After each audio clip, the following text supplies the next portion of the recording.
রাতে আওয়ামী লীগ ঠান্ডা হয়ে গিয়েছে। এক রাতের মধ্যে আওয়ামী লীগের সব পিছন থেকে ঢুকে একদম মুখ থেকে বের হয়ে যাচ্ছে। 82 জন যখন গ্রেপ্তার করেছে শুধুমাত্র একটি অঞ্চল থেকে, গাজীপুর থেকে, তখন ডেভিলগুলো এখন পাহাড়ে, পর্বতে, নদীতে, নালায়, গর্তের মধ্যে পালানোর জন্য আওয়ামী লীগের লোকেরা হন্যে হায়া হয়ে ঘুরে বেড়াচ্ছে। এই ডেভিলদেরকে এক রাতে যেভাবে শায়েস্তা করেছেন, যদি এরকম 365 দিন চালাতে পারেন, দেখবেন সব ডেভিল একদম পিছন থেকে ঢুকবে, সামনে থেকে বের হয়ে পালাতে পালাতে একদম দেশ থেকে হারিয়ে যাবে। এই কাজ যেন অব্যাহত রাখে এবং এই কাজগুলো পরিচালনা করতে আপনাকে অনুরোধ করছি।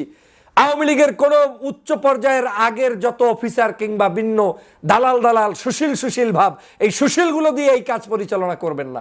এই কাজ পরিচালনা করবেন ডাইরেক্ট যারা ক্ষতিগ্রস্ত হয়েছে, যাদেরকে আওয়ামী লীগ চাকরি থেকে বিচ্যুত করেছে, যাদের বেতন বন্ধ রেখেছে, যাদেরকে অন্যায়ভাবে অত্যাচারিত করে চাকরি থেকে বিতাড়িত করেছে, ওই সকল পুলিশ অফিসারদেরকে সামনে এনে